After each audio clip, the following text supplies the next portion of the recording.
9988 대한민국 중소기업을 응원합니다. 안녕하세요.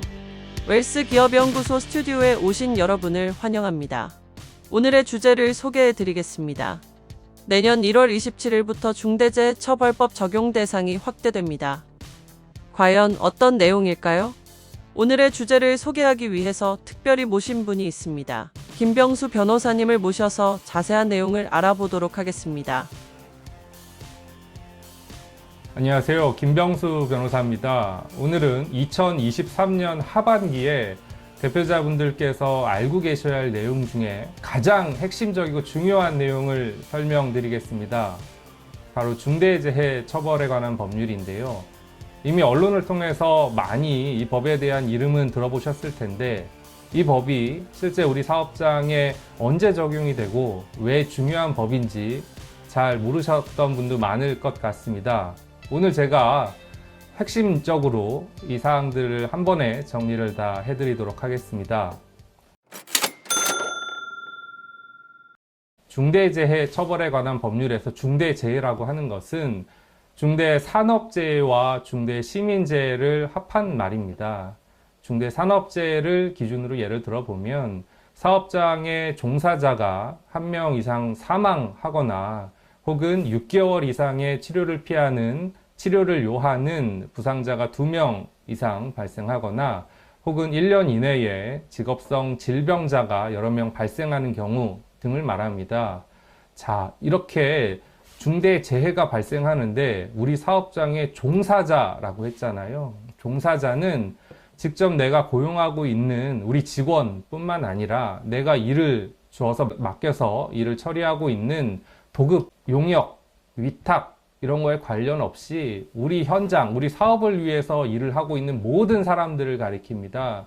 그래서 내가 직접 근로계약을 맺고 일을 시킨 근로자가 아니라고 하더라도 우리 사업장에서 근무하고 있는 종사자 중에 이런 사고를 당하는 사람이 생기게 되면 직접 그 원청의 법인 대표자를 처벌하겠다고 하는 것이 이 법의 핵심적인 내용입니다.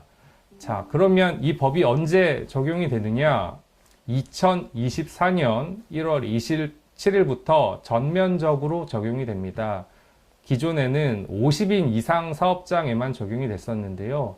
내년부터는 5인 이상의 근로자를 사용하는 모든 사업장에 적용이 되기 때문에 아마 지금 이 영상을 보고 있는 법인 대표분들 거의 대부분은 해당이 될 겁니다. 그래서 이 법을 특히 잘 알고 계셔야 되는 거고요. 이 법을 다시 한 문장으로 제가 핵심만 말씀드리면 안전보건에 관한 시스템을 사전에 구비를 해라. 그리고 구비를 해놓고 그대로 운영을 해라 라고 하는 것입니다. 근데 만약에 안전보건에 관한 시스템을 구축하지 않은 상태에서 이런 사고가 발생한다 라고 하면 법인의 대표자를 처벌하겠다고 하는 게 이 법의 핵심적인 내용입니다. 기존에도 비슷한 법의 내용들이 있었는데요.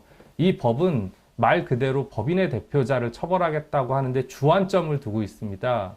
법에서는 경영 책임자 등이라고 하는 표현을 사용하고 있는데 이 법의 입법 내용들이나 그 취지를 살펴보면 결국은 사업장의 대표를 처벌해서 이런 재해사고가 반복해서 일어나는 걸 방지하겠다라고 하는 것이 이 법이 만들어진 그런 배경인 것을 알 수 있습니다. 자, 그러면 2023년도 하반기를 앞두고 과연 법인 사업장에서는 어떤 걸 준비를 해야 될까? 제일 핵심적으로 또 최우선적으로 먼저 해야 하는 것은 안전보건에 관한 시스템을 구축해 두는 것입니다. 이 법은 뭐라고 했죠? 안전보건에 관한 시스템을 마련해 놓으라고 하는 법이라고 했잖아요. 예, 그래서 우리 사업장에 맞는 안전보건 시스템을 미리 구축을 해놓고 당장 내년 1월부터 법이 적용될 때 거기에 맞춰서 바로 운영할 수 있는 시스템을 구축을 해놔야 되는 겁니다. 그래서 법인 대표분들께서는 올 하반기에 반드시 안전보건에 관한 시스템을 구축을 해두셔야 됩니다. 그리고 두 번째로 뭘 해두셔야 되냐면 이런 배상에 대한 책임이 발생했을 때 그 재원을 마련할 수 있는 방안들을 확보를 해 두셔야 됩니다. 이 재해사고가 발생하게 되면 당장 민사책임, 형사책임도 문제가 되고요. 행정적 제재까지도 바로 일어나게 됩니다. 근데 아무리 법인의 대표자라고 하더라도 개인의 재산으로 이런 것들을 다 지출할 수 있을 재원이 있는 분들이 많지는 않을 겁니다. 또 회사 돈이라고 해서 법인의 대표자가 함부로 사용할 수도 없겠지요. 그래서 배상책임보험이나 단체보험을 평상시에 가입을 해둬서 이런 사고가 발생했을 때 충분히 피해 보상을 하고 합의금이나 공탁금이나 소송이나 이런 것들에 대비할 수 있는 그런 체계를 사전에 갖춰둬야 된다라는 겁니다.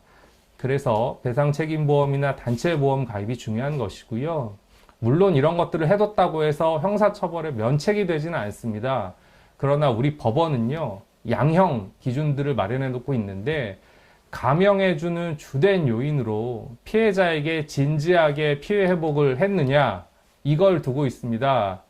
그래서 피해자와 합의를 하고 또 유족과 합의를 하고 피해자 치료를 위해 최선을 다해서 금전적으로 노력을 했느냐 이걸 중요하게 보고 있기 때문에 반드시 이에 대한 재원을 미리 확보를 해 두셔야 되는 겁니다. 우리 중대재해처벌법에서는 이런 것들을 마련해 두지 않으면 징벌적 손해배상이라고 하는 개념을 규정해 두고 있습니다. 우리 일반적인 민사 손해배상에서는 그냥 실제 손해를 기준으로 피해 보상을 하게 되는데 중대재해처벌법에서는 5배 이내의 범위라고 하는 매우 강력하고 무거운 징벌적 손해배상 책임을 규정하고 있습니다. 그래서 이에 대한 재원 마련이 무엇보다 필요한 것이고요.